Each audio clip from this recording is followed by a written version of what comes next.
मित्रों नमस्कार। एक बार की बात है कि मेरा मित्र किसी जिम्मनवार में गया और जिम्मनवार में जब गया तो जब खाना खा लिया तो अपने भतीजे से बोला, ले बेटा ये जो पैसे है वो वहां दे के आओ जहां वो लिख रहे हैं अंकल जी आपके। वो जाकर के बोला, अंकल जी 2 थाली के पैसे काट लो। वो बड़ा हैरान हुआ, कारण जब हम बच्चों को सामाजिक, सांस्कृतिक और धार्मिक, आध्यात्मिक इन फंक्शन में लेके जाएंगे तभी तो उन्हें पता चलेगा कि अध्यात्म क्या है, समाज क्या है, धर्म क्या है और मंदिर पूजा घर है वो क्या है।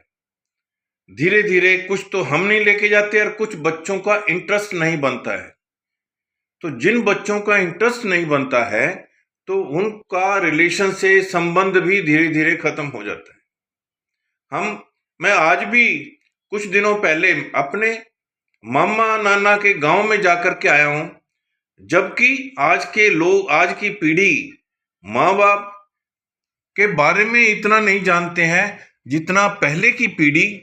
मेरी मामी कहाँ की थी, मेरी नानी कहाँ की थी, ना जाने कहाँ कहाँ के रिलेशन को मेंटेन करके चलते थे और उनके माँ बाप भी उनको भेजते थे, लेके जाते थे, तभी तो उनके साथ प्रेम स्नेह ये होता था।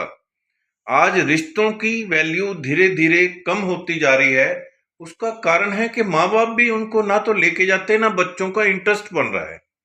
तो मेरा उन सभी अभिभावकों से, उन सभी बच्चों से, उन सभी नौजवानों से अनुरोध है कि अपने माता पिता के परिवारजनों के साथ संपर्क बना के रखें, क्योंकि समय समय पे ये रिलेशन भी बहुत काम आते हैं।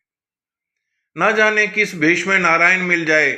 जब हम अपने घर में छोटे छोटे बच्चे थे तो हमारे घर में फूफा जी भी आते थे, मौसा जी भी आते थे और चाचा जी, ताऊ जी, गांव के सरपंच, गांव के मौजूद आदमी जो दादा नाना ऐसे रिलेशन में लगते थे, तो जब भी आते थे कुछ ना कुछ जानकारी देके जाते थे, ज्ञान देके जाते थे और बच्चों के साथ अटैचमेंट भी हो जाता था और बच्चों का भी उनके प्रति हो जाता था। तो आज जरूरत है कि मेहमानों को घर में कैसे उनकी आओ भगत करते हैं, या हम कहीं मेहमान बनते हैं तो कैसे आओ भगत करते हैं।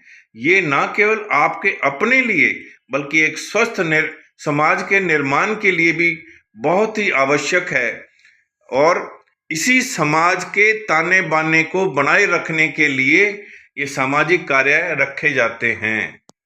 मेरा आप सभी से अनुरोध है कि अपने रिलेशनों को बना के रखें, रिस्पेक्ट दें और उनसे सीखें।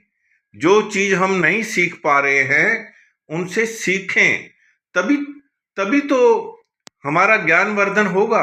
जरूरी नहीं कि हमारा जो दिनचर्या है, हमारे परिवार की, हमारे जो संस्कार हैं, संस्कृति है, वही काफी है। नहीं, हो सकता है मामा के गांव में कुछ और हो, फूफा के गांव में कुछ और हो, मौसी के गांव में कुछ और हो।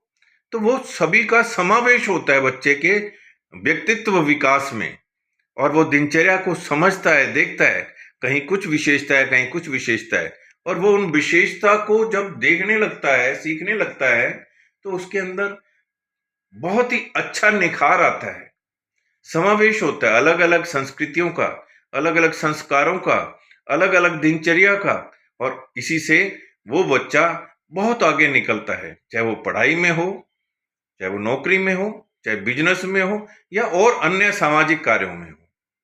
मेरा आप सभी से अनुरोध है कि इस तरह के कार्यों में रुचि तभी उन बच्चे ले पाएंगे जब हम उनको लेके जाएंगे।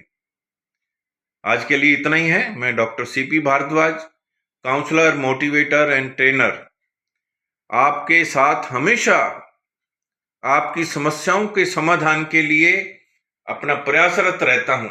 आशा है कि ये वीडियो भी आपको पसंद आएगा। धन्यवाद। आपका दिन मंगलमय हो।